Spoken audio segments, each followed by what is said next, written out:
I am Miss V, crime reporter, website promoter. If you are interested in showcasing your website, hit me up in my DM on IG and we can discuss all the details of showcasing your business, doing a commercial, and running it on my show for a couple of months, as well as promoting you on other social media sites. If this sounds like something that you would be interested in, DM me right now and type in the comments, I am interested. And let's talk. Let's talk about your business. Let's showcase your business.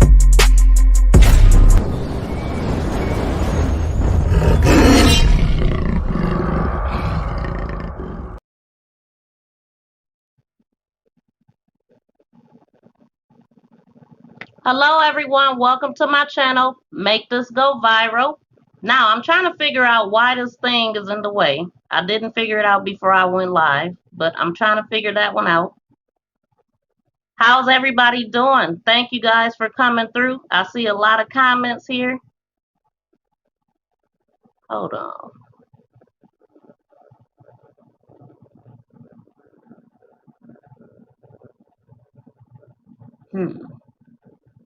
Give me a second, guys.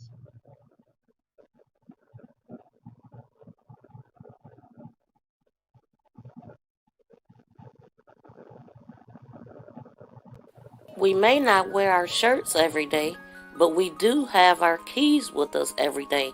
Help bring awareness to the boys, Classic and Sincere, Oren and Orson West. They're still missing.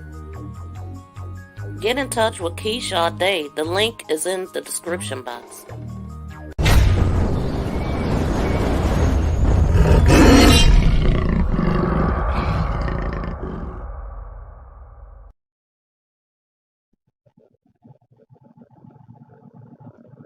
Okay, it's still, I don't know what's going on here. Let me see who's in the comments.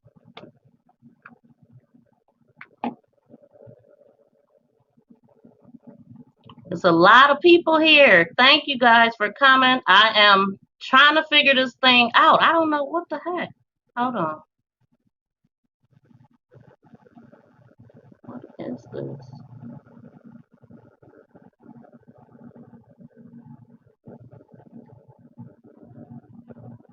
And we do have Miss Sheri Smith in the building. She is the mother of Desiree Thompson, who has been missing since 2012.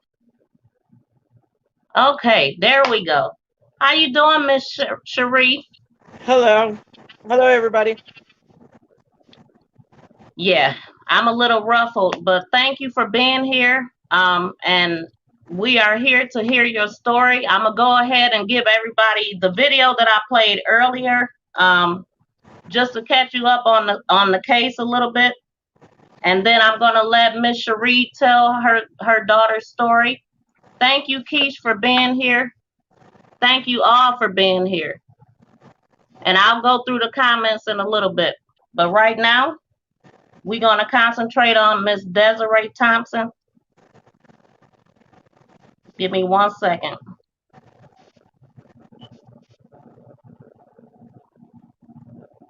I don't know why I couldn't figure that little glitch out earlier.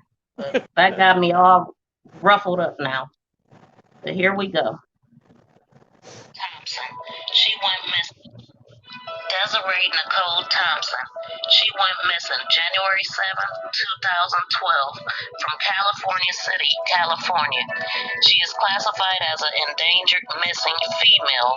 Her race is black, born 9/23/81. She was 39, or she would have been 39 years old. She was 30 at the time. Her height is 5'4", 180 pounds to 210 pounds. She was last seen wearing a gray sweatshirt, blue shorts, and orange and brown shoes.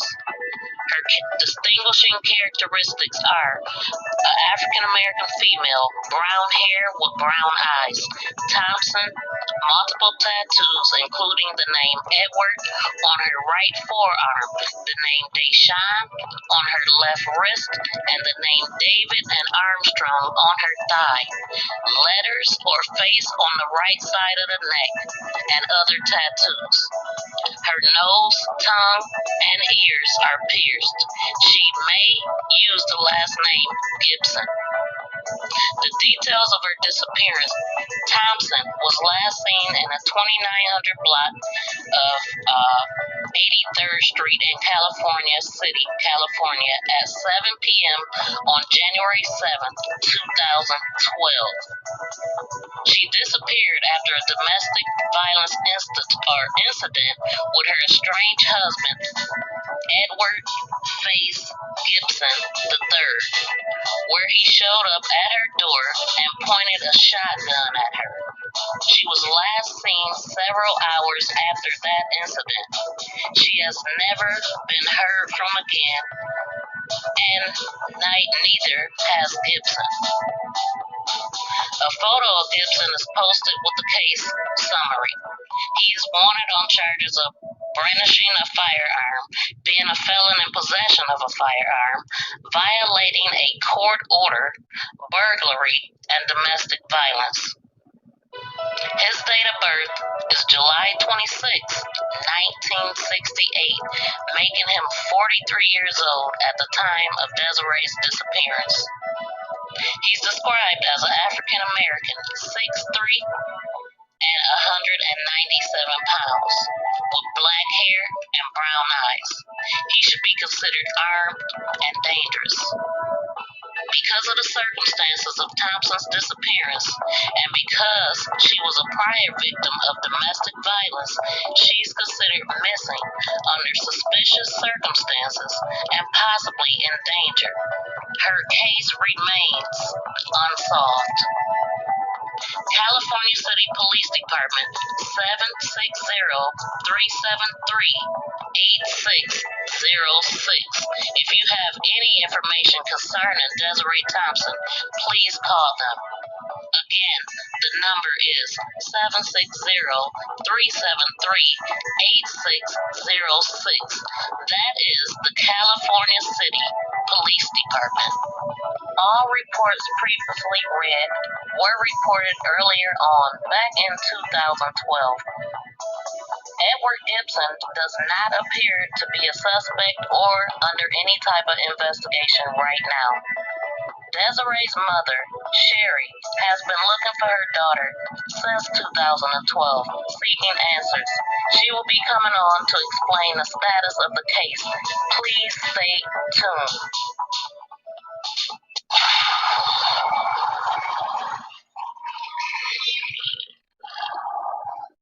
I'm so sorry, Sheri. I'm sending you positive vibes and a lot of love your way. You're getting a lot of love right now in the chat. Roro said, we love you, Sheri. Praying for your strength every day. Everybody is giving you strength and power. We are here for you today, okay? Thank you. And if you need to take a break, I will see that and we'll take a break. I know this is hard. I'm so sorry.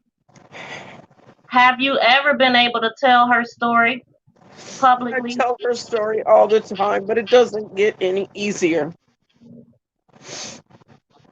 I'm so sorry. I tell her story all the time. It's so hard. My daughter and I were so close.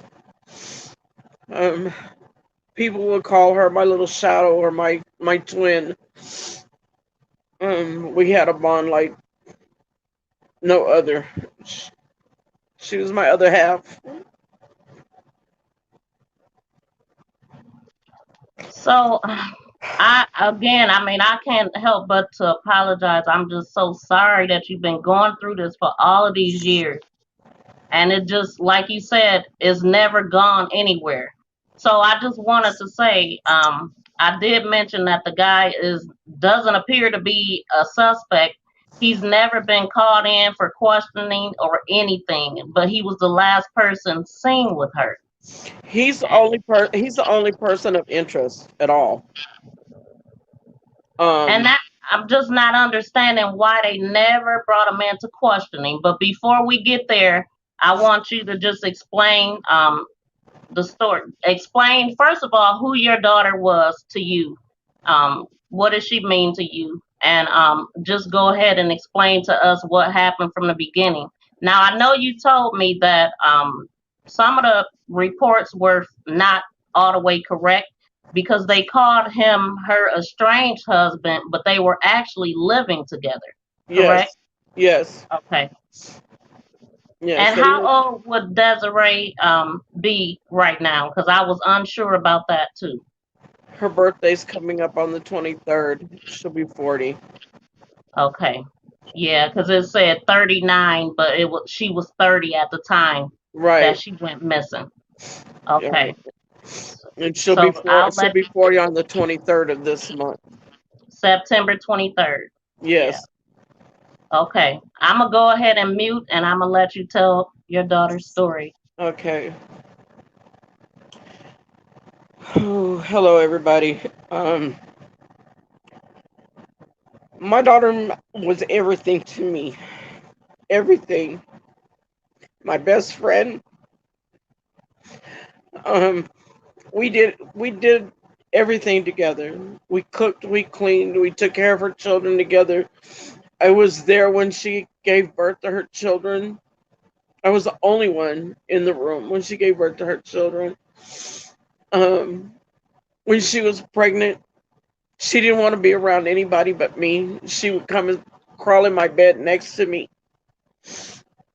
She said she just wanted to be near her mom.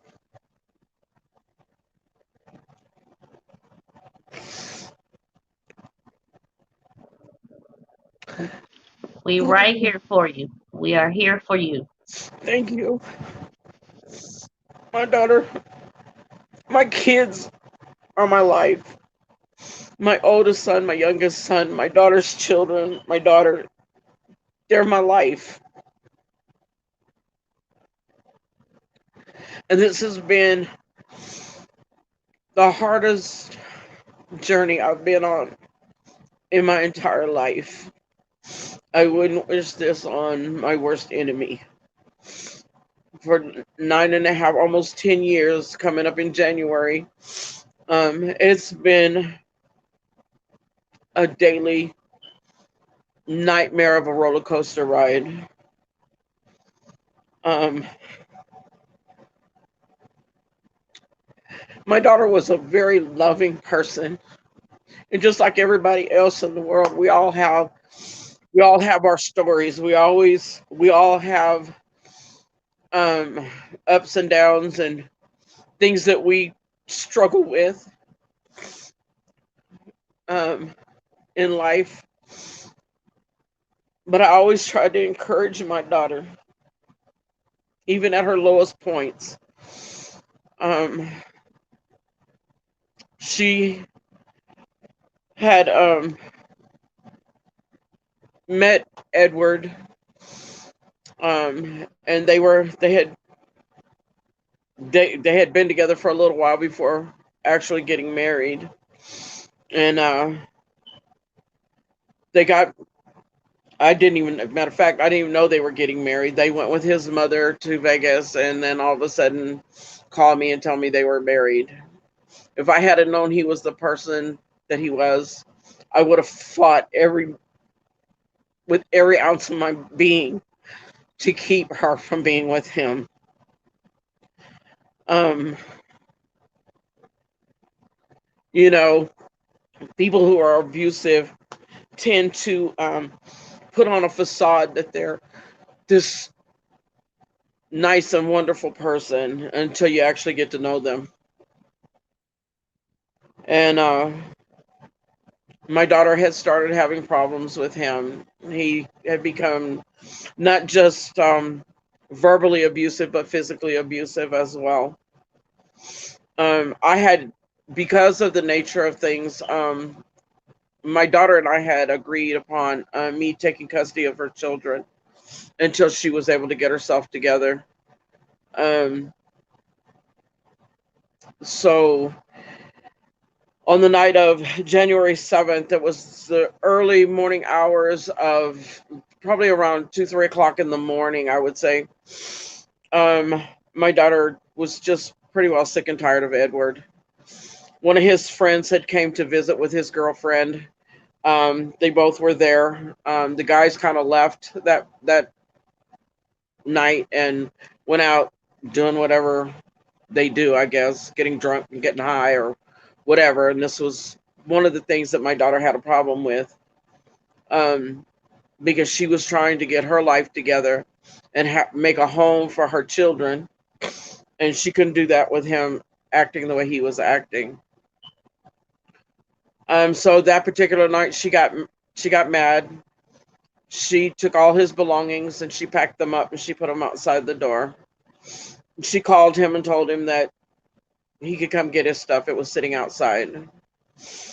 So him and his friend showed up at the door.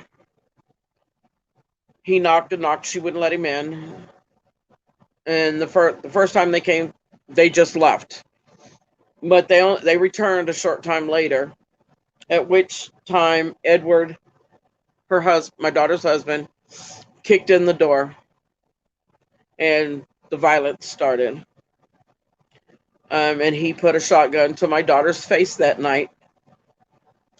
At which point my granddaughter was actually spending the night that weekend. Another reason why my daughter didn't was putting him out, because she can't have that around her children.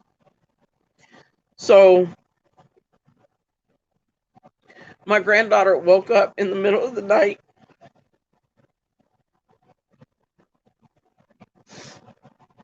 to see Edward with a shotgun to her mother's face, telling her that it would be her last breath when he left.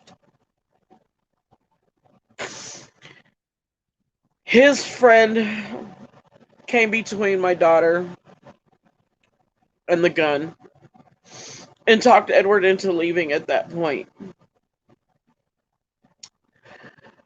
Edward's friend's girlfriend was extremely scared, never been around anything like this. She was frightened to death and had just found out that she was pregnant at the time. And so the boyfriend made her leave with them. She didn't want to go, but he made her leave. And they got in Edward's car and they left. And at that point, my daughter grabbed my granddaughter and ran to the neighbor's house and called the police.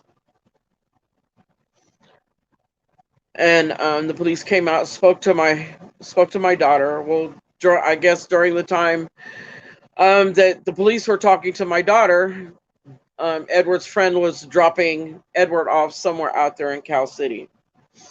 Unfortunately, I don't know all of his friends nor all of his hangouts. And the young lady that was in the car, the girlfriend, she was unfamiliar with California City. And it was dark.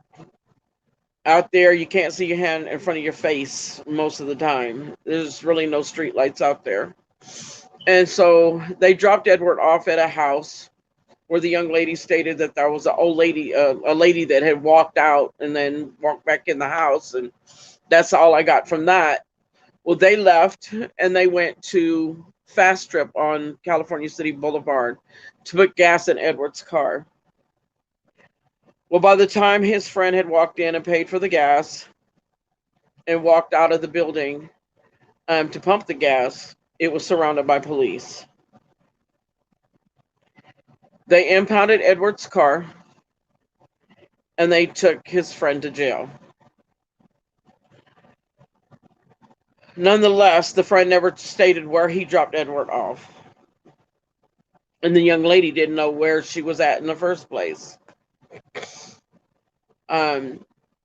So at this point, they took the young lady back to my daughter's house and asked if she could stay there because she had nowhere else to go. And my daughter told them yes, that was fine. So um, I didn't find out about all of this until about 11 o'clock the, in the morning. It was probably about 10 or 11 when I went over there. Knowing the problems that they were having, I had tried to call my daughter and I couldn't get a hold of her. So I got in my truck and I went over there to check on her. And when I got there, she told me to go to the sliding glass door, which I really didn't think nothing about it at that time. I figured she was just cleaning or something. So I went around to the sliding glass door. When I came in out of my peripheral, I could see all the living room furniture was literally up against the door. There was no framing left on the door at all. And that's when my daughter told me what happened that night. So at this point, I tell her that I need her and her and the young lady and my granddaughter just to come to my house. And my daughter was like, "Well, he threatened you too, and the kids." And at that point, I told I'm not afraid of him. He's not going to come to my house. He's not that stupid. But you guys need to come with me and just stay at my house. And my daughter refused to go. She said she didn't want to leave her home. This was her first apartment of her own that she ever had, and she didn't want to leave it. And being an adult, I can't make her leave. So I told her, I said, "Well, I'm taking the baby and going home. If you need me, use the neighbor's phone and call me." And I was going to try to find her a phone, see if I could get her a phone or something. And I left with the baby. So I guess at some point around 6 p.m. that evening, my daughter left, told the young lady that she was going to walk up to Cactus Liquor right there on California City Boulevard. My daughter only lived on 68th Street, which is just a short walk to this particular liquor store. And so she said she was going to go get a cigarette. Well, she didn't return.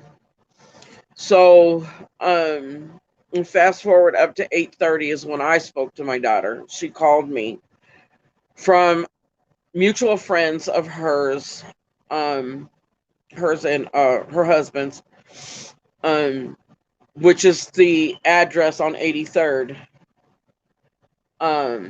is where she was last seen. Um, I spoke to her and I told her that, that she just needs to grab some stuff. Let me come and pick her up, and they just come and stay at my house until everything just cools down or whatever. And she still didn't want to. So she had asked me before we hung up if he had called. And naturally he did, because this was a usual thing for him. When they would argue, he would try to call me and make everything look like it was all her fault. Um, and he had called. And so she had asked me the number he had called from, which was a female friend of theirs, which I truly believe was more a female friend of his than my daughter's. I think there was something going on, but that was my personal opinion. I never brought it up to my daughter, you know. Um, just I didn't try to really be in their business a lot, but I did try to guide her. But anyway, I told her, I said, leave that alone. You've already, you know, got your college classes started. Your money is going to be coming. You can do what you planned on doing, which is she was going to get this grant money and she was going to move. He had no idea, but she was going to move so she could just start new and just make a home for herself and her children. And that money was coming to my house. That way he would have not be able to get a hold of it. And so she was like, okay. And I was like, well, call me, try to call from the neighbor's house when you get home, so I know that you've gotten there safely. And if anything happens, also use them and call. And so she said, okay, Mom. And I told her just to leave that alone. Don't, just leave it alone. Don't call that number. But I know my daughter. I know my daughter. She loved him. No matter what, she believed in the sanctity of her marriage and she felt that she could fix him. And I know she called him that night. I know she did.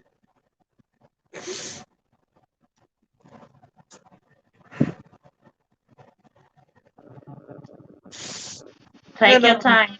Take your time. We here for you. And everybody, if you could please drop some positive vibes in the chat for Sheri. Please just show her some love in the chat. I have been seeing it. Roro, Jennifer, Keish, they're all here. They're thank all you. giving you support. Thank Everybody you, is. everybody. Thank you. Um, you know, just prior to this happening, probably about 2, 3 weeks prior, I had stopped having anything to do with them, period, because he had went off on my daughter, um, in public, calling her out her name, just being extremely disrespectful, and I went off on him, and and I told him, I said, you're not going to talk to her like that in front of me. You're not going to degrade her, you know, or anything else. I'm not going to have it, and I just kind of went off on him, and I told my daughter at that point, I was, as far as he was concerned, I was done. I would do anything for her and her children, but don't ask me to do anything for him because it was not going to happen. And I told him, I said, if she was to talk to you like that in public in front of me, I would tell her the same thing, because your personal business is your personal business. You don't take it out in public like that. But anyway, so the following morning, I still hadn't heard, I didn't hear anything throughout the night. The following morning, I still hadn't heard anything. So I went back over to her house. And at that point, when I went in, the young lady told me that she had already called the police and reported my daughter missing because she didn't come home. So I told her, I said, well, hold on. I said, let me call the people's house, the number that she called me from, and see if maybe she stayed the night over there instead of walking back home. And and so I called over there, and they told me no, she left out of here at 9 o'clock. And I was like, well, she never made it home. Did anybody see anything? Does anybody know? Did she leave with anybody? No, we didn't see anything. She left out of the house at 9, and she's been missing ever since that day. He called me numerous times afterwards. Um, at first it was numbers would pop up, and I would write the numbers down and give those numbers to the police department. Um, but when he would call, it was always, did you find her? Have you heard from her? Um, well, I don't know. I don't have anything to do with it. With her missing and all this kind of stuff. And I would tell him, if you don't have anything to do with it, then turn yourself in. Turn yourself in so that they can focus on finding my daughter. Clear yourself. I said, but as long as you don't clear yourself, you're guilty. He never turned himself in. He even had the audacity to call the police station and ask if he could come and get his car. They told him, sure, come on up here. But naturally, he didn't fall for it and he didn't show up. Mind you, this is a man who was on active parole for domestic violence against my daughter at the time this happened.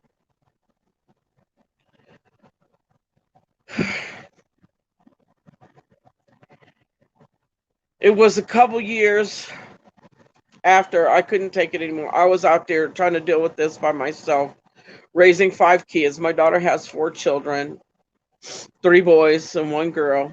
And I had my own son at the time. And I was also recovering from back surgery where I had broken my back and everything. when all of this happened. And so um, the police department out there has done little to nothing about my daughter. I didn't find out till later on that there was multiple cases. So now there's also cold cases, other cold cases out there in California City.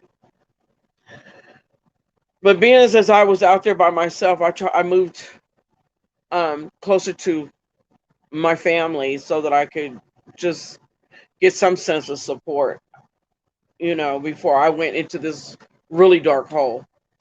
And so I moved out here. Well, I ended up meeting somebody, and with their help, was able to actually find Edward.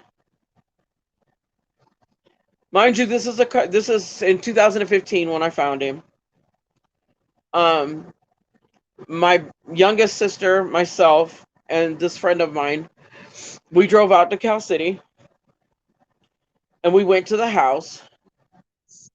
My friend, he got out of the car and he was going to go up to the door and just act like he was a long lost homeboy to ask questions and see if Edward was actually physically there at that house. And as he was getting ready to approach the door, two young ladies had walked out.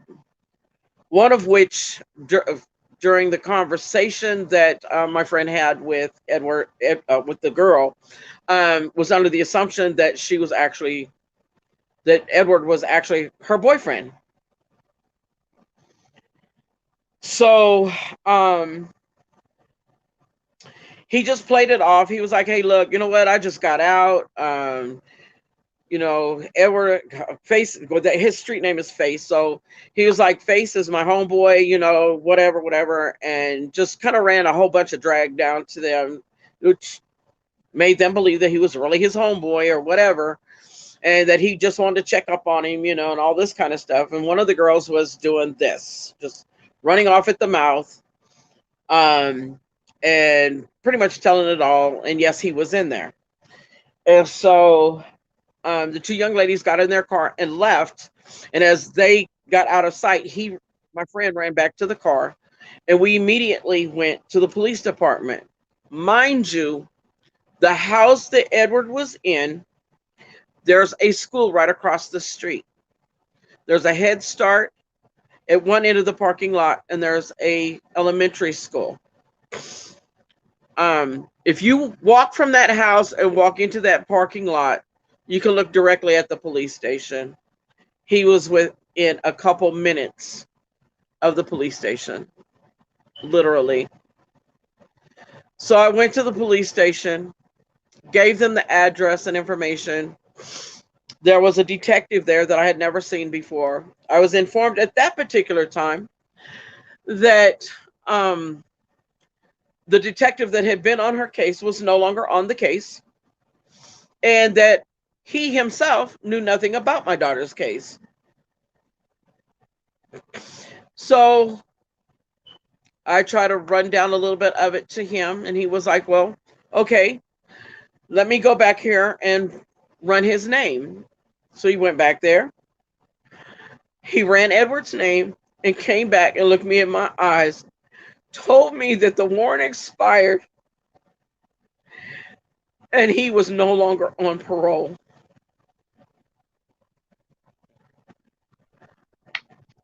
I cannot understand why this man was never called in for questioning. He was a suspect. And how do we Exactly. go from the information that I looked up said that he was wanted. So Right. how did he go from wanted to them not even ever questioning him? Thank you. Thank you.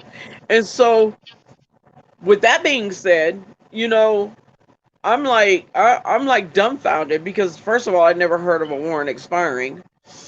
Um, and then it should have been red flagged to Department of Corrections, regardless whether there was a warrant that expired, which later on I found out just recently there is a warrant that expires. And the reason why this warrant is used is in situations where they need to be able to apprehend somebody quickly in order to bring them in for questioning.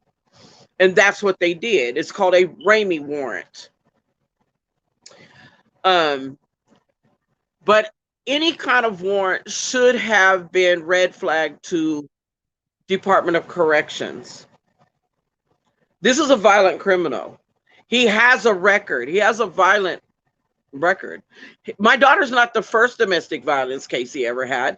His ex-wife had a domestic violence case against him prior. So he has priors, and he has numerous other things on his record. So, you know, the detective then tells me, well, we can go knock on the door, but he doesn't have to talk to us. And they never went and talked to him. I handed him to them. They never went and talked to him. Never. But okay, so when you talk with the detectives or whatever, what was their excuse for not talking to this guy before his warrant was expired or whatever? They could. First of all, they never, no tips. They didn't know where he was. Well, he was right under your nose. And if I could find him, why couldn't you? They clearly wasn't looking for him. They weren't. And this is why I start speaking out to everybody about the little boys, about Orrin and Orson, because I didn't want anybody to put their whole faith and trust into Cal City PD, because they can't be trusted. They can't be trusted. And there is two detectives on there that I have been informed that are actually the good guys. But with that being said, if you're dealing with a corrupt system, the good guys don't even matter anymore, because their hands are pretty much, there's not much they can do. Well, I mean, they have a history of running people off, correct? Absolutely. So onto that. A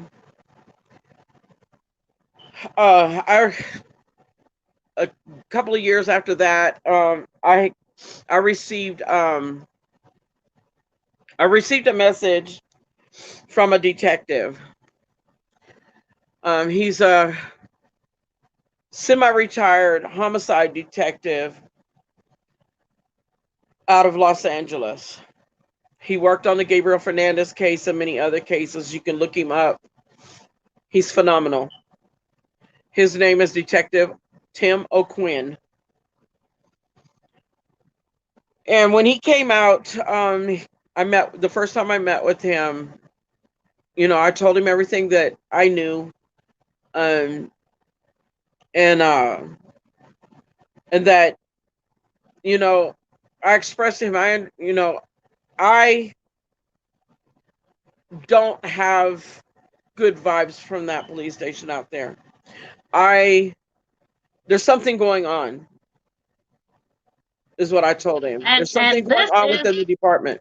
I'm sorry. This is the same police department that's handling or was handling Orrin and Orson West since their Classics case. Correct. But understand that the officers that are there now, with the exception of two that I know of for a fact, everybody else is new from when my daughter was there. There's only two that I know of that are still there from when my daughter's case happened.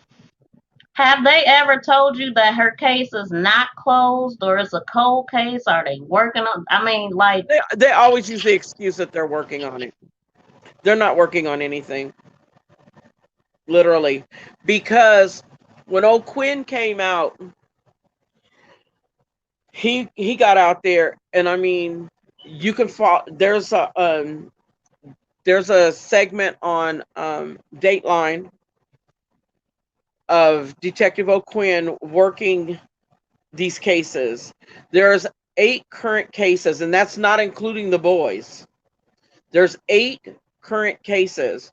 My daughter's case and the other missing cases are, as Detective Quinn would state, are now considered murder cases. They're not considered missing anymore.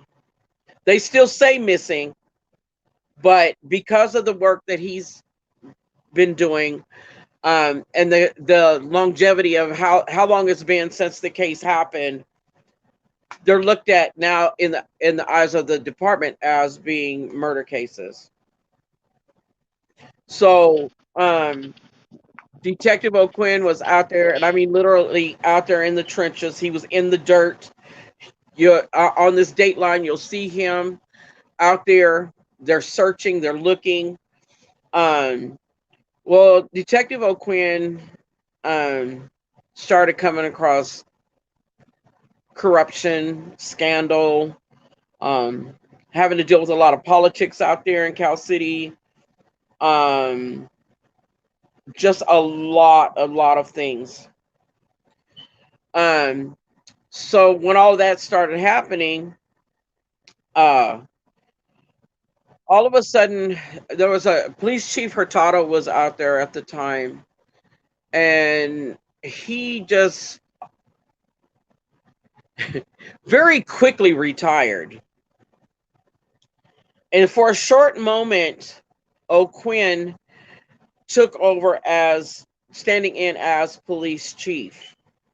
At that particular time, his family started getting threats and things of that nature due to some of the things that he had been uncovering, the corruption and things that he was uncovering. Can I ask you, did he share any corruption that he uncovered that actually caused them to do what they did to him? He hasn't shared any of that. He just has confirmed that yes, there is corruption out there. It's politics, it's scandal, and it's a lot. So they ran him off. They ran him out of there. Um, he contacted me one evening and told me that he would like to go back out there and continue what he was doing to solve these cases. And that he won't go out there because he won't work under the city officials, nor that police chief or any of the uh, with the staff there at California City PD. He also did a podcast. So there's a young lady named Desiree Schiller. Desiree Schiller was found dead in Cal City Park in 2016. Her case should have been solved, just like my daughter's case should have been solved. There should be no reason that these cases are still sitting there. Well, on this podcast, and anybody can look it up, it's Sean K. Robb, and it's under Desiree Schiller. He has 3 murder cases that he does. There's 2 prior to the Desiree Schiller story. Well, on the Desiree Schiller story, Desiree's mom and Detective O'Quinn are on there.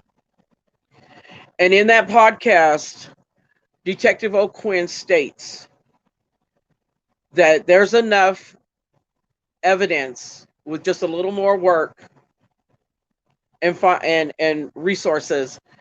5 or 6 out of those 8 cases could be solved. They have DNA evidence on Desiree Schiller that has never been processed, that came from out from underneath her fingernails when she was fighting for her life as she was being choked to death. All of this seems so unreal to me. Like, these people are clearly not doing their jobs and nobody is doing anything about it. Not even, I mean, I had asked you about the FBI and their involvement. I do have one question for you from John Q. He wants to know, when was the last time Cal City Police gave you a case update regarding your daughter? A couple months ago when they came and actually sat down and interviewed me again. Oh, they interviewed you on their own, or had you been reaching No, out to them? I called them. I was like, I'm not getting anything. What is going on? And so there's one new detective that is out there that I don't know how long he's been there, but I know it hasn't been all that long. And Deveree's mom had told me about him, and so I reached out to him, and him and Detective Hayes, which Hayes is the one. Hayes was there on one of the initial call for my daughter that night, and so I kind of felt some kind of way with him there at first, but when talking to Detective O'Quinn, he reassured me that Hayes was one of the good ones, as well as Detective Brandenburg. But like I said, I have to sit back and think about it. As frustrating as it is, you've got a police station that has a police department that has 13 sworn in officers. And if you've only got those two good ones in there, everybody, you got crooked ones directly. I mean, come on. You got a corrupt city officials. You have corrupt police department. What are the odds that they're going to be, that their hands are going to be able to really do anything that's necessary in these cases? But let me tell you, in this podcast, Detective O'Quinn stated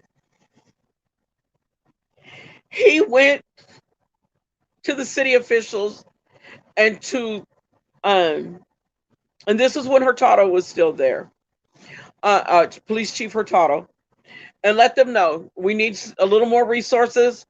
I can get these cases done. And they told him, we're not going to worry about the dead. We're only going to worry about the live ones.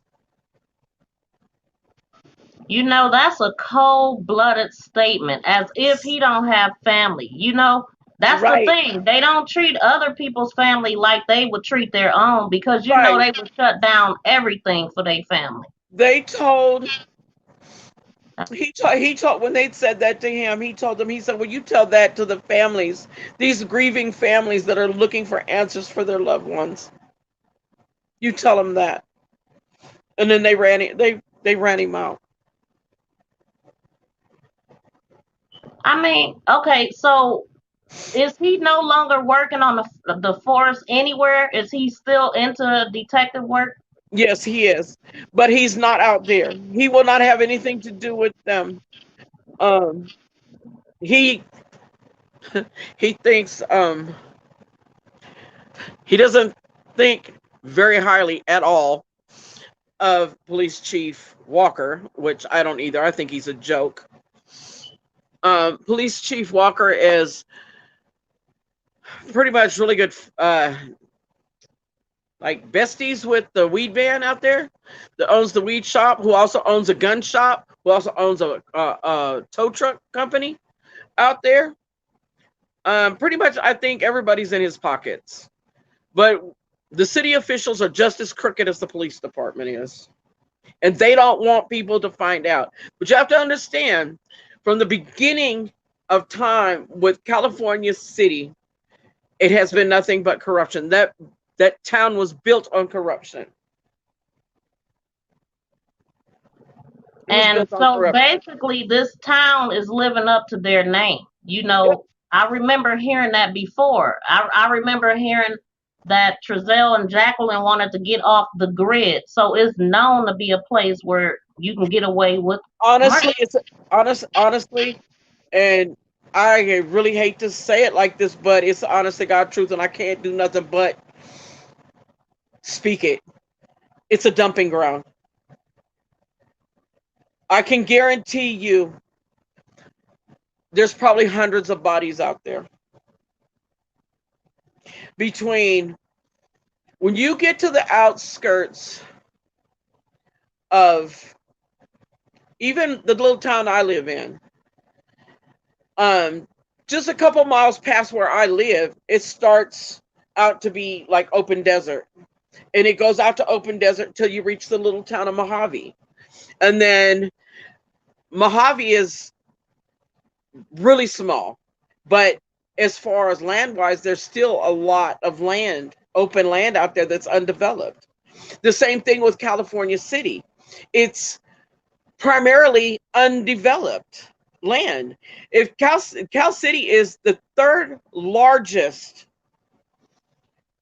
city in California, land wise, but population wise, it's only approximately 14,000 people. So, There's so much land out there that a body could be out there for years and years and years before it's found. Honestly. So I just want to say thank you to Shay Works by Faith, and this is a great thing that we could do. All 32 of us, we could make a call. Shay says call and inquire about justice for Desiree Thompson. Call Cal City PD at 760-373-8606. Case number CR120042. We can bug the hell out of them until they do something. John Q said it's time for you to call to get another update on your story. And I know John Q, he will help and he will get on it. We can all at least make a phone call. I think everybody that's on here listening, I thank you for your support. This is the hardest thing I've ever been through. And for it to be going on 10 years, it's like, it's hard. It's hard to wake up every day and live and breathe this every single day with no answers. I just want to bring my daughter home. I just want justice. I want justice to be served, and her to be brought home. You know, her children. We all want that. You deserve that. She deserves that. You know, my granddaughter suffers with PTSD and selective mutism because of all of this. Does your granddaughter remember this? Yes. Oh my God. How old was she at the time? She was 4. Oh my gosh. But she doesn't talk about it. She won't talk about it. And from the time she was in Head Start to the time she was in 2nd grade, she wouldn't speak to anybody in school. I take that back. She would pick one friend, 1 or 2 children out of her classroom. But if an adult seen her speaking to them, she would shut down. She would just put her head down and close her eyes. If she can't see them, they can't see her. And to this day, she still shuts down. She's doing better. Thank God. She's doing better. But she doesn't do well around other people. She has a couple friends that she deals with, but at school, I ended up having to put her in a special school because I would take her to school and I'd even try to sit there, but if I left, she would go outside the door and just sit there and cry and cry and cry, and I would have to go pick her up. And so now, you know, she'll be 14 in December. And like I said, she still goes through it. She's pretty normal here at the house with me and her siblings. But out in public, even going to my family's house with her aunts and uncles, it'll surprise me if she even speaks at all. She has her 2 cousins that she talks to, and she doesn't talk to anybody else. So, do you mean about the incident or period? Like she just don't trust? She won't talk. Period. That's where the selective mutism comes in. I've tried therapy and everything else with her, but even with therapy, she won't talk to the therapist. She won't talk. If they get one word out of her, they're good.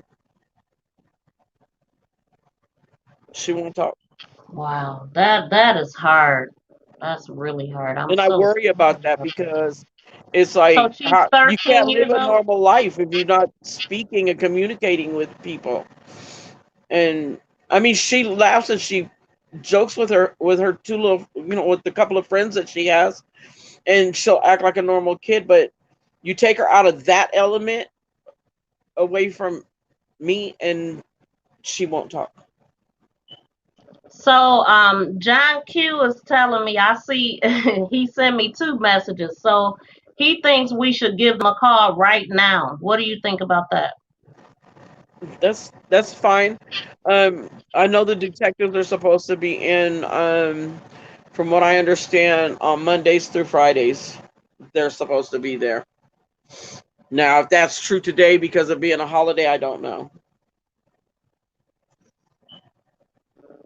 I So just with know that this is. I just don't understand this because and it's the same thing with the other cases out there. It's like little to nothing has been done with anybody's case. Deveree's case could be solved. I know with my daughter's case, it might be a little bit harder, but when I handed him to them, that should have been a go right there, and they didn't do anything. Didn't do I anything. mean, it's just no excuse for that. It's very mind-boggling. Besides, they just don't care to do their job. They don't. I mean, Yeah. what reason would they have to cover Well, up for this a guy? lot of it, they sit up there and they'll talk about, and I have a problem with this. They'll sit up there and talk about their resources, and they don't have this, and they don't have that, and manpower and all of this. But when you had it, you chased them away. When people came, you chased them away. Why? I don't know what they're trying to hide out there. It's deep, whatever it is. And this is what I tell everybody: whatever is going on is extremely deep. All of this is deeper than we think. And that's why these cases are not being taken care of.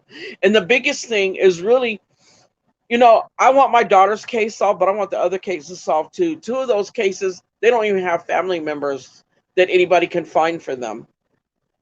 They have nobody. So it's like, as other families have to be their voices as well. Mind you, one was I want to say he had something to do with the city. I'm not exactly sure. I can never remember. The other one was a doctor out there, and they were murdered. Now, Detective O'Quinn believes that those were um, home invasions gone wrong, possibly. Um, but still, if you're not processing DNA that came out from underneath somebody's fingernails, did you even investigate their homes, or did what you were a proper investigation on their cases from the beginning? Because they literally came to my door one day shortly after all this had happened with my daughter, probably a few days later, week later, whatever, and had the nerve to ask me how did I feel about them sending Hawthorne PD to his mother's house. I was like, you're really standing here asking me this? I said, I don't care whose house you go in. I don't care how many homes you have to go in. I don't care how many times you have to tear up their house or go through their things or question somebody. Just find my daughter. Do your job. Find my daughter. And Why now, would you come and ask me something like that? That's how long stupid. ago was that? Was that That was like right after, just shortly within days after everything happening. They literally so? came and asked me what did I think about them sending Hawthorne PD to his mom's house. And his mother, I'm telling you, his mother has been supporting him. I know she has because she was doing it before all this happened. They had, Well, he she's had, part of the she problem. would supply him with money on a green dot card. So she had his info on the green dot card and would go and load money onto his card. That is an enabler, 100%. And Thank I you. wanted to read Spirit Seeker Squad, and I want to say welcome to everybody that came into the room. Thank you for being here. If you had the ability to share it, please do. We need to get Desiree Thompson's story out here. These people are not doing their job. It's Sheri right now, but it could be any of us. Any of Exactly. us. Something needs I to be fear for done. people out there. I fear for people out there. I mean, when you go in that town, um, it's an evilness that I feel it. It's just an eerie feeling that I get when I go out there anymore. And I felt it before my daughter came up missing. Not as bad as I do now, but it was just like, something just ain't right. But at the time when I moved out there, that's where I could find a home big enough for me and her and the kids and stuff. And so that's what we did, you know. Um, but there's there's something not right with that town. Spirit Seriously. Seeker, thank you for sharing. And she said Cherie needs to go to the Cold Case Foundation website and email them. I tried to do it for her, but it must be a family member. Thank you, Spirit Seeker. Thank you. Yeah, I mean it's and Are now you up to answer? I'm sorry to cut you off, but are you up to answer any questions that they may sure, have? sure. Okay, so if you guys have questions, you can put them in a chat and I'll pop them up. Can you see the when I pull them up like that? Can you see it? Yes. Okay, so I'll pull up your questions if I can. I'll do my best. You can go ahead. I'm sorry. Yeah, it's just even going out there is hard for me. I break down before I even hit the town. I Because I look out there and all that desert that's out there, I don't know where my daughter is. She could be anywhere out there. But as violent as he was that night, my daughter said she had never seen him like that, and that she had never been more scared in her life is when she was looking at him that night. And that's when I told her, because if he was out, he sitting up there out there drinking alcohol and getting high and doing whatever he was doing out there. I told her, I said, you weren't looking at him. You were looking at demons. You know, Exactly. you I were looking mean, at demons. You weren't looking at him. And if he was in that frame of mind and he was that brazen to pull a shotgun out and put it to her face, he's capable of anything. thank you, John Q, because if you know me, I was not comfortable with making that call. And in my head, I'm thinking, John Q, you best man for that job. So John Q, in a little bit, he's gonna come up and make the call with you. Okay? Okay. Perfect. Um, and then let's see, there was a question.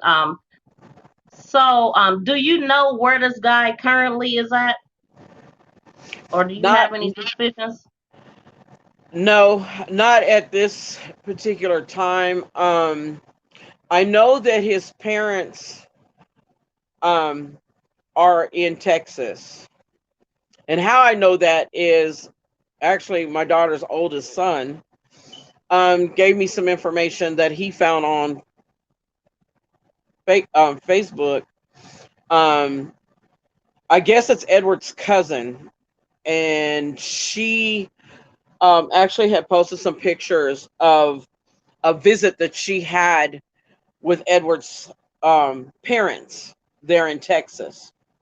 And so when the detectives came out, I gave them that information and I showed them um, the Facebook account that it came off of, so that they could go in and take any pictures or do any research that they needed to do off of that.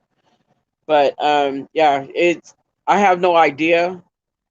He could be anywhere. He could be right here under my nose right now. Um, it. I don't understand him not being able to, not being arrested by now for something, you know. So I'm thinking maybe he's got to be using an alias. Um, and I've plastered over the course of the years. I've plastered his name all over Facebook. So family members and things like that, and there's a lot of people that know him.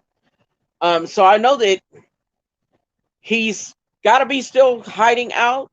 Um, I don't know whether he knows there's no warrant or that he's off of parole yet or not. But I look at it like this: he's going to continue to run, because if you're guilty, you're not going to come out and show your face. You're still going to run. You're going to still try to run and hide. Now I am curious. The cops or detective, whoever came to talk to you a couple months ago, is that like a person that you can get in contact with? Did you? I mean, what did they accomplish with that meeting with you? What did they say they were going to do after that? And Okay, so they came out to talk to me, and get my side of the story, which I've told a gazillion times. Should be on record with them, but because they're new detectives, um, on her case, I guess on her case, um, reading a file isn't good enough. They wanted to come and talk to me, and that's fine. I'll talk to as many detectives as I have to. I don't honestly, I don't really trust the police very much at all. There's two that I can count of: Duty Ron and O'Quinn. That's about it in my book. The rest of them I don't trust. But anyway, I'm like, this is all I have. I have to tell them everything that I know, and go over this with them. So they came to talk to me, meet face to face, and get everything that I had to tell them. And I told them I have a problem with the issue of the warrant because I don't understand it. None of that makes any sense to me. I said, and it doesn't make any sense to me that when I hand them to one of your detectives, that they choose not to go out and talk to him. They both, when they went to leave my house, they told me that doesn't sound right. Something is definitely wrong. so what they You gonna do think? about it? You think something's wrong? You They know, know something's wrong, and they're yes, all covering it up. When they ran, I yes. mean, the guy that ran off, I mean, it just seems like I don't know what he did, but I just wonder what would be the next step for him. Like, if your life is being threatened and you just leave, I mean, do you go to the FBI? At what point do the I FBI don't get know what involved? yeah, I don't know. I just know that he he's supposed to contact me when he comes back to California. He's out of state right now. He is supposed to contact me after he comes back. He's supposed to be back around the 9th. Um and he'll contact me, at which point, I'm going to go over some things with him and just have a deep try to have a deep conversation with him, um about all of this. And you know yeah, they ran him off. They were threatening his family and ran him off. And so I don't know on his end. I think the other police chief, Hurtado, I believe he left because of the things O'Quinn was finding, and he hurried up and retired, thinking that, I'm going to get out of here now while I can before anything comes of this. Um, to my knowledge, right now, Hurtado is now a police chief in Alaska somewhere. Wow. I mean, So they just move around. they don't fire him; they move him around. The bad cops, they don't fire; they just move them. So, Spirit Seeker Squad has a question, and I was in Nina Boy's chat that day that this happened. She said, Sheri, have you heard any more about the special detective that sent you a text when we were on Nina Boy's panel that night when that magic happened? That's Detective O'Quinn. No, I haven't heard anything from him since that night, and I'm waiting to hear from him when he contacts me after on the 9th or after the 9th when he gets back to California. Okay, John Q, I'm going to go ahead and drop the link so you could come up so we can go on into the next phase, but you can talk as much as you want, Sheri. I'm just going to get John Q up here so we can get prepared for the call. Okay. You can keep talking. Yeah, I just I none of this makes any sense to me. I'm just And anybody I tell it to, they don't understand either. I can't wrap my brain around any of this. It's just these people are freaking crazy out there in Cal City.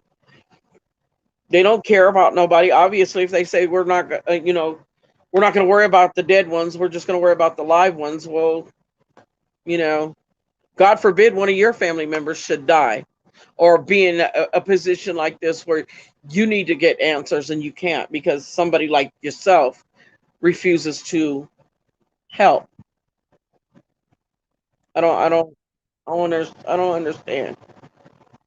I just want my daughter. Yeah, this is horrible to have gone this many years with no answers, no closure, not knowing. My I can't even express how my heart feels. I almost died giving birth to my daughter. She almost died. I lost her father when she was 6 years old. He he was my best friend. It was like now I don't have either one of them. This is just Oh, that is just heart-wrenching. I remember you telling me that he died in a car accident when she was only 6 years old. yeah. And I just I wouldn't wish this on my worst enemy. I really wouldn't. I wouldn't wish this on anybody. My heart goes out, and that's why I started reaching out when this happened with the boys, because those precious little boys, they need to be found too. And I knew that Cal City PD wasn't going to do what they were supposed to do for these babies. And so that's why I started reaching out and telling my daughter's story too, so people understand. Don't trust them. They can't be trusted. They can't. I do believe that there's some good cops. I believe that. But there's so many bad ones, and how do you even get through to find the good ones? How do you know which ones to really trust that are really in your corner? There's so much wrong going on in this world nowadays. And my daughter didn't deserve this. And the fact that he's just out there walking free to do whatever the hell he wants to do. And my daughter can't even hug her children. I can't even see her smile or hear her talk or She anything. didn't deserve this at all. Your family No, didn't you deserve this. know, my daughter used to, I mean, we did everything together. We cooked, we cleaned, we shopped, we did everything together. And like I told you the other day, she used to do the one thing that was the most annoying, disgusting thing to me. All the time I hated it, but I wished to God she was here to do it now. And that was just to walk up and I think she was gonna kiss me on my cheek, and instead she just licked my cheek. And it was just so disgusting. But right now I would give anything to have that. Anything. Thank God, man, for Hello, Miss memories. B. Thank God. Hello, Miss How you Sheri. doing, John Q? Thank you so much for coming up. Thank you for having me. How are you, Miss Sheri? I'm okay. Can you hear me? Yes, I can hear you. Okay, I did have a question. Does Edward have any children with your daughter? No, thank God. None. Okay, There was a possibility that she was pregnant at the time when all this happened, but that was not confirmed, so I don't know. okay, all right. Well, I wanted to come up since the last time you had contact with the California City Police in regards to your daughter's case was a couple of months ago, you said, right? Yeah. Okay. One of the things that does help if you need to escalate this case is to keep a paper trail of all of your contacts with law enforcement on your daughter's case, just in case you have to escalate this down the road.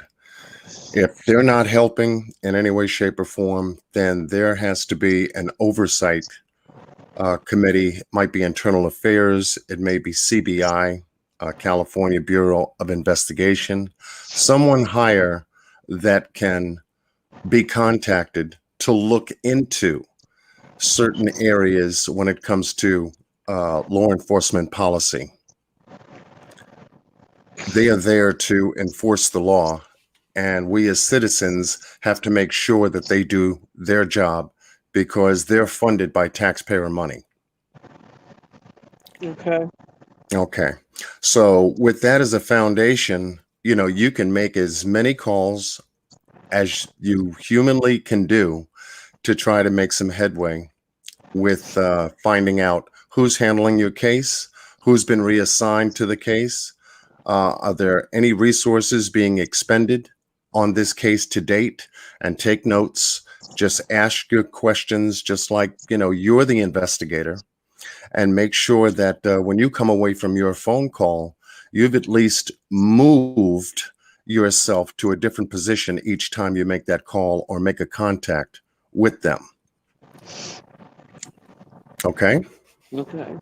Okay, so do you feel up to making this call with me? Yeah, we could go ahead.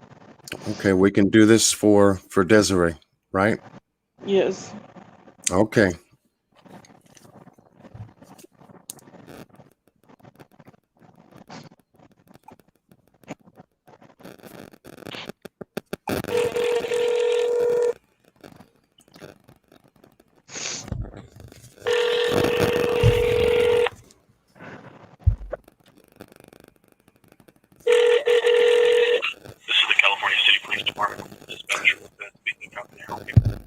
Yes, my name is John Q, and I wanted to speak with someone in reference to the Desiree Thomas case.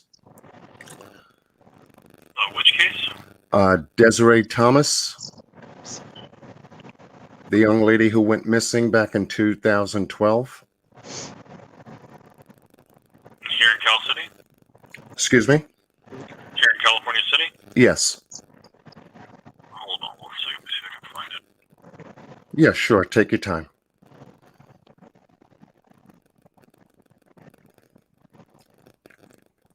You said Desiree Thomas? Yes. I'm not seeing a Desiree Thomas. Okay. Is there anyone handling that case or assigned that case that you I would need know to of? know a number. Like I said, I'm not seeing a name.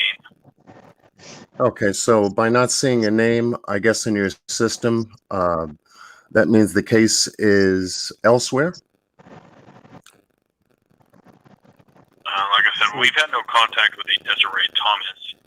That doesn't necessarily mean that she isn't connected with the case, but if I'm not able to look up her profile, then there's no case. I can't search by the individual name in every case that we have. Right. Let me see if I can find a case number for you. Maybe that could be easier, right? Yes, I mean, if you come in with a case number, I can look it up directly. Yeah, great. Or unless it's maybe a possible different name in our system. Right. That could have misspelled it. Okay. Let me see if I can grab that for you. If you can hold on 1 second. Yeah, I can for now.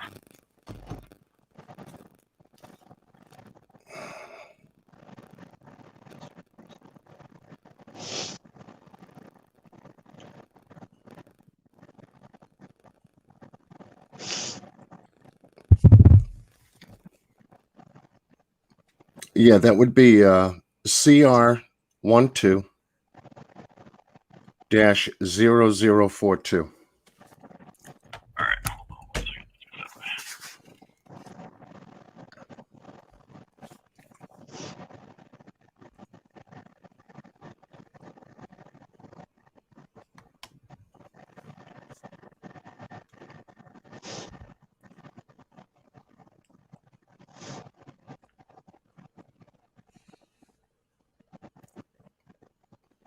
Okay, did you mean Desiree Thompson? That is correct. That would be THOMPSON.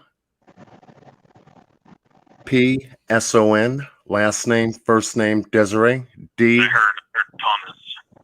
Excuse me? I heard you say Desiree Thomas, not Thompson. Yeah, Thompson, I'm sorry. Yeah, hold on 1 second for me. Let's see.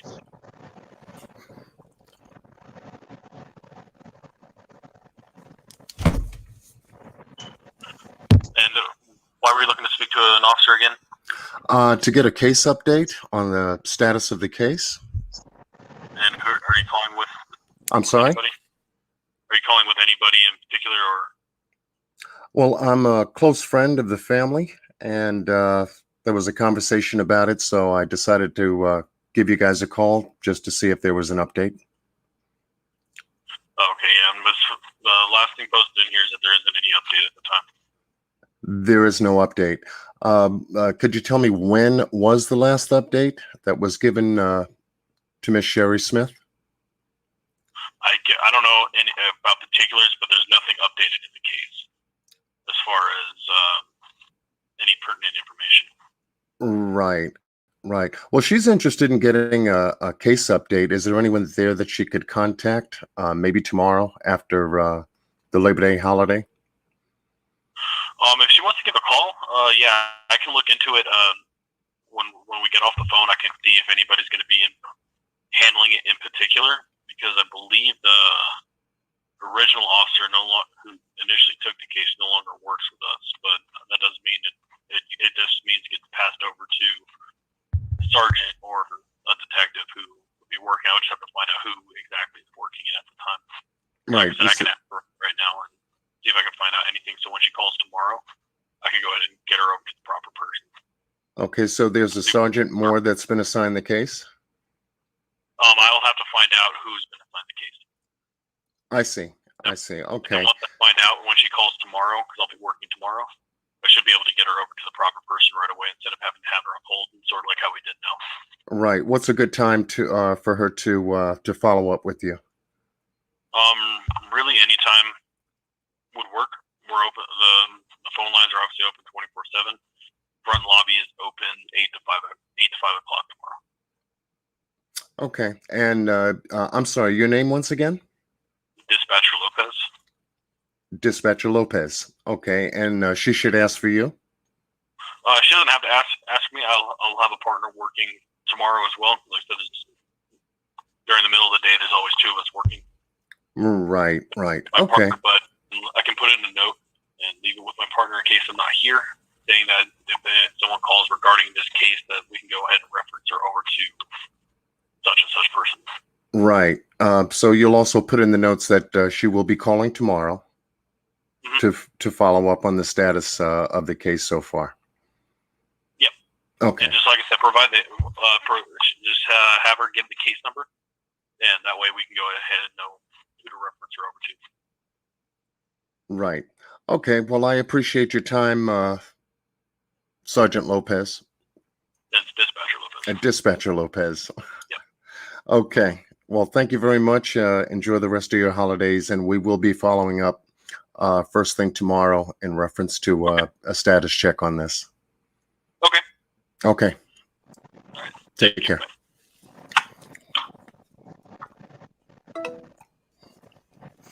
Okay, so you have your next move. Yeah. Thank you, John. This drives me crazy, because why wouldn't he know who has the case? There's only supposedly two detectives there, Hayes and Brandenburg. So how come you don't know who has the case? And he's correct in saying that the original detective is not there, because he left and they never even told me that he left. Because when I went there in 2015 and gave them the information on Edward, that's when I found out there was a different detective there. And he's the one that said, well, I'm not familiar with the case, and went back there and ran his name. Right. Okay, well, I'm we made telling you, they don't know their heads from a hole in the ground. They're I got you. incompetent and they don't care. Seriously, they don't. Right. Well, at least we made an effort Thank today, you. and just put that down on your notes. Tomorrow you call, and find out what you can to find out who's been assigned the case and everything. It's probably somebody new, and record that with a contact number and everything, and then you can follow up with Miss V, just in Right. case we need to follow up sometime next week with you to do Well, the you know, I same have thing a again. problem with it if I don't mean to cut you off, but I Yeah. have a problem with that if by chance that Hayes and Brandenburg are no longer there, because now we're just pushing people through. You can't get a case done if you just keep pushing people out I and agree. bringing new ones in. Yes. So, hopefully that's not the case tomorrow when I call. But yeah, that doesn't make sense to me. You're just pulling people in and pushing them out, pushing them back out the door. Right. So nobody has a chance to even be familiar with any of the cases. And Right. that's really sad. Exactly. And this is the reason why following up nice and tight, put a call in there once a week, pick a day, pick a time, and get on Sergeant Lopez's behind until they switch underwear, if you will, Right. and keep a paper trail, because once you have enough under your belt to say that you've been calling the last 4 weeks, there's been no updates, no one seems to be working the case and everything else like that, then we can find out how we can escalate this. And the escalation part is easy, but if you have your paper trail, knowing that you've made contact with them, that's going to help us to get through some other doors. Okay. Okay. Okay. And, that phone call that we just made is a prayer for Desiree, Thank because you're here speaking with Miss V and all of her supporters in her chat room. We all want justice for your daughter. If Edward had anything to do with her disappearance, with her going missing, then we need to find out as quickly as possible, because the longer the time it takes to get down to some nitty gritty on this, the more this case will fade into the darkness, into a box file that gets stored in a warehouse somewhere out there in California City. Exactly. And they Ooh. John Q, I have a question for you. Yes. Keisha Day wants to know if you could tell us your background. Okay. had to have somebody ask that question, right? Well, number one, I'm not in law enforcement, and my background is in finance. I have 15 years in loss mitigation and foreclosure prevention through one of the HUD housing counseling agencies out of New York. And a lot of the casework that I handle is mitigation. And what it is that it helps people to prevent foreclosure of their homes by banks.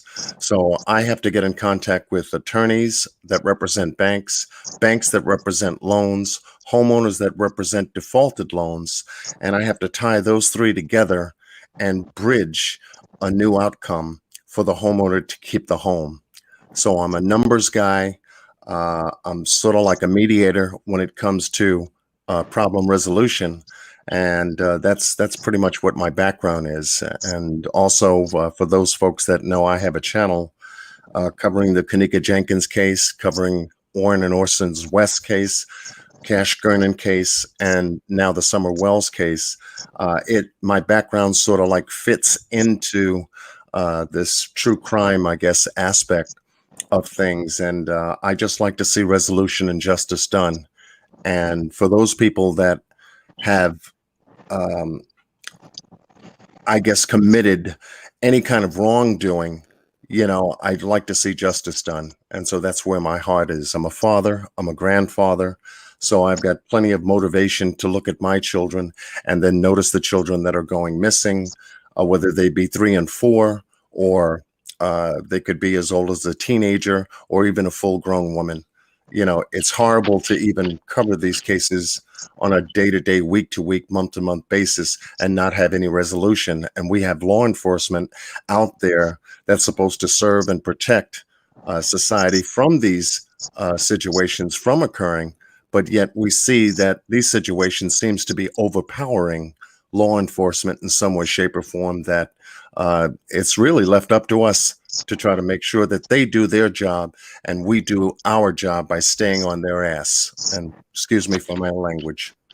Okay, so I have some concerns coming from Jennifer Noble. She said, wait, is California, can you even record a call without announcing it's being recorded? She said, I don't want this to hurt more than it helps. Right. And then Well, Spirit Seeker Squad said, Jennifer, I looked it up under federal law. It is legal to record a conversation as long as the one party gives consent to the recording. right. And all we basically did was call for an update. So there's no identifying information other than asking who the officer is that's assigned, knowing that the desk officer that I spoke to really didn't give me any information at all, other than to tell us that there would be somebody there to call tomorrow. Right. And you can tell by the conversation that he had no clue who she was. He has no clue about my daughter's case. He sure didn't. You know, Anytime, Keish, you know I got you. it just, I don't know how you can work on a little bitty department like that. And mind you, California City is privately owned. And, like I said, from the beginning of the development of Cal City, has been built on corruption, and the corruption continues. So, All right, somebody's spending money somewhere, financing something someplace, and involved in some way, shape, or form. And I believe his mother is still financing him. She was doing it long before this ever happened. She will protect him. I mean, her and I, just a little bit on the relationship between his mother and I. Before all of this happened, his mother and I were pretty close. We used to go out to breakfast together, go to lunch together, do things together. If she was going somewhere and she just needed somebody to ride with her, she'd ask me to ride with her, whatever, right? And when this happened, and her son's face was on, I guess I think it was Channel 3 News out here where we live, which is like a local channel or whatever, and she saw his face plastered on the screen. She called me crying, telling me they're going to shoot my baby. They're going to shoot my baby. And I told her at that time, look, I'm going to be honest. First of all, my child is missing because of yours. And second of all, I don't want him dead. I can't get answers out of a dead person. right. I want justice. If he didn't have anything to do with this, tell your son to turn himself in. Let him turn himself in. Let him clear himself. But as long as he runs, he's guilty.